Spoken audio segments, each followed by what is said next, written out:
Est-ce que je suis le seul à m'inquiéter de ce qui se passe en ce moment en France et de manière plus large en Europe? Mais vas-y, concentrons quand même plus sur la France, hein. De plus en plus, vraiment, je vois des espèces d'institutions, beaucoup d'argent qui est déplacé, qui sont très pro-censure, très pro-contrôle en fait, hein, contrôle de ce qui se passe, de ce que les gens peuvent penser, ce qu'ils sont en train de dire, des idées qui peuvent se développer, des gens qui peuvent communiquer entre eux, qui pensent pas forcément de la façon dont le gouvernement voudrait. De plus en plus, hein, je vois des procédures mises en place, beaucoup d'argent déplacé pour justement contrôler ce qui se passe, ce que la populace peut dire. Je trouve ça très inquiétant, franchement. Il y avait Pavel Durov, le patron de Telegram. Vous vous rappelez, il s'était fait arrêter en France. Et il avait dit qu'en fait, il avait été choqué parce que c'est quelqu'un qui travaillait beaucoup avec les institutions françaises pour choper des réseaux pédocriminels, ce genre de choses qui peuvent circuler sur Telegram, tu vois. Donc lui, il est très ouvert à travailler avec la France et il l'a toujours fait, tu vois. C'est ce qu'il a dit dans le podcast de Tucker Carlson. Et en revanche, il avait dit un truc, c'est qu'il s'était jamais fait arrêter en Russie pour ça, et par contre en France, il s'était fait arrêter. Le contrôle des médias, tout ça, c'est censé être en Russie, pas chez nous, quoi. Pas chez nous en démocratie. C'est vrai que c'est quand même assez inquiétant à voir. Moi, je m'inquiète beaucoup de ça, franchement. Tu sais, de la même façon, regarde là, ils repoursuivent une enquête contre X. L'enquête qu'il y a eu sur TikTok aussi, vous vous rappelez, quand ils ont appelé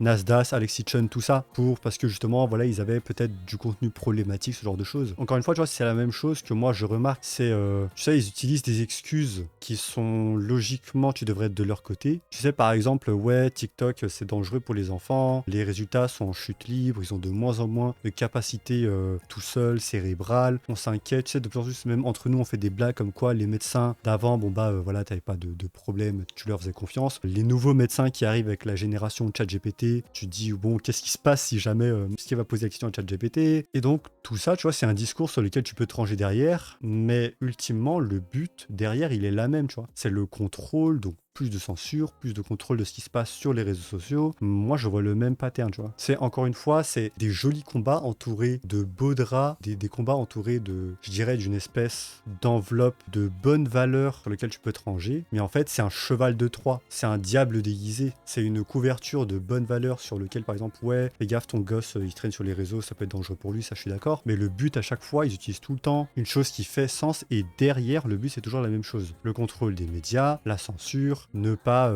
laisser des idées contre ce qu'on essaye de construire, se propager, ce genre de choses, tu vois.